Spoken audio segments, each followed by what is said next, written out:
Kyrie, you've mentioned many times during this postseason, you've been waiting 7 years to get back to the stage. How does it feel, and especially coming off the way things went last year, after you got to Dallas? It feels great, man.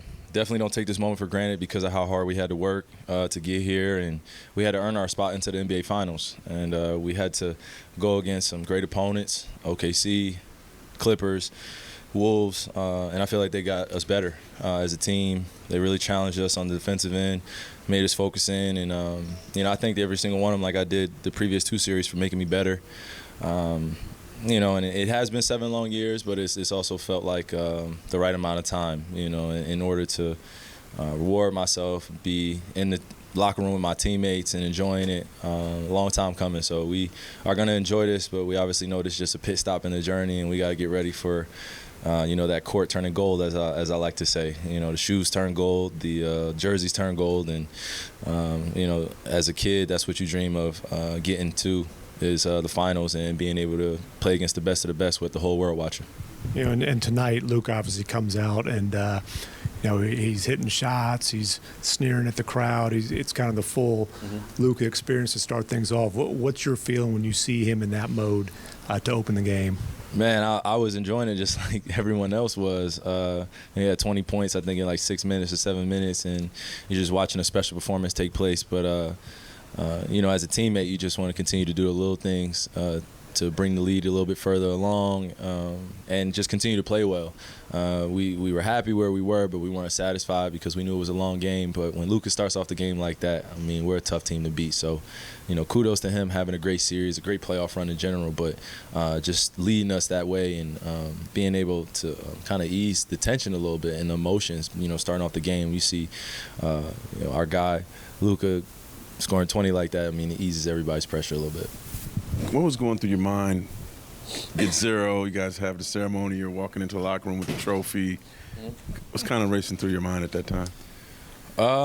Man, just trying to enjoy the moment with my teammates and just think about, the way we felt during shoot-around, all the preparation it took to get to this moment. We couldn't avoid the future if we wanted to. It was coming anyway, so I just had that utmost confidence when I was going to sleep last night, waking up and shooting around like I said. And anyway, so I just had that utmost confidence when I was going to sleep last night, waking up and shooting around like I said, and just feeling like we were going to play one of our best games. And didn't know how it was going to happen, but I felt that way. And that's the type of confidence that I felt majority of this playoffs is just, no matter what's going on in the beginning of the game, middle of the game, before the game.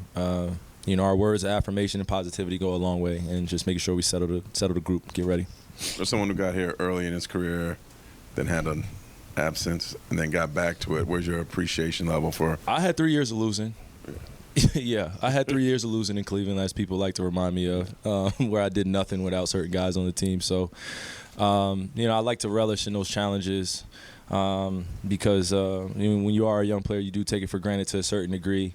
But now that I'm in my 30s and I'm able to kind of stand on my own square more comfortably, more confidently, and know what my presence holds, know what my leadership is capable of doing when I'm around good people and they're supporting me selflessly.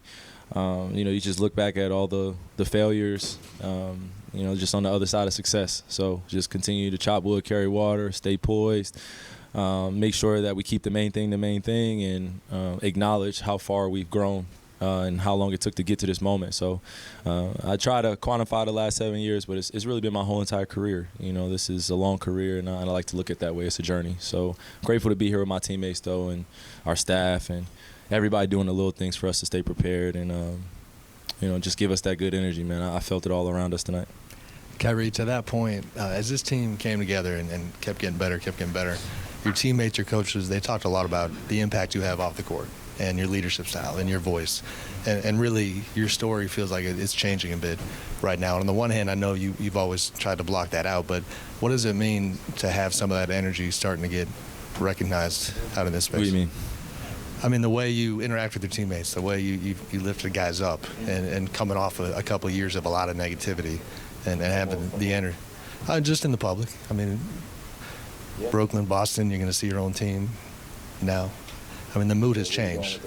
No, just how does it feel to have it recognized What do you mean, like recognized for what? The way that you're impacting the team. Oh, okay. positive No, way. I'm sorry. I just was trying to figure out where you. No, I think I'm grateful because it was an easy road, and I was able to grow as a person way beyond, as quick as I was growing as a player. And when you're in a professional environment such as this and you can only be judged by your on court performances and what people say off the court and they don't know who you are, I think that's a little unfair. But that's the life we live in, and then life is not fair all the time. So I just stopped being a kid towards this industry and really grew up and grew my wings. I had another phrase I wanted to say, but I just developed a mentality to be able to brush off a lot of that stuff and realize that when they're talking about me or saying things about me as a teammate, it's been a lot of people. I don't want, it's too many people to name, but that's not where my focus has been. It's always been on making sure my teammates understand who I am and what I want to accomplish with them, and being selfless in my approach, and also realizing that, everyone's going to have a past. Everyone's going to be judged for that. But I think putting your best foot forward and focus on the future is the best place to be. All the stories and narratives are going to exist forever. I'm sure I'll hear it until I retire. But again, this is what comes with this industry. This is a very young league. It's 75 years, 76 years in the making. People think it's like 100+ years like other leagues, but there are no rules in this. And being a professional and coming to work every single day, that's what I want to be remembered as. And my off-the-court aspects of making people better or them making me better is something I like to lay my hat on too, because it matters as a human being. I've been there for these guys. They've been there for me. I've told them some very intimate things, very vulnerable things about who I am and what I've dealt with, and they've been able to really shower me with the support and love that's needed for any human being, not just because I'm Kyrie Irving and the way that they, see me in the public eye. They really protect me, and I protect them, and I'm grateful for them. That's all I've ever asked for, is from an organization or my teammates, is for them to protect me the same way I protect them, because I go out of my way to speak good things about people, to be in the right place for them, and understand that, human emotions can get the best of you, but how you respond is how you're going to be remembered. All right, Luke is ready, so Yes. thank you, Kyrie. Yes.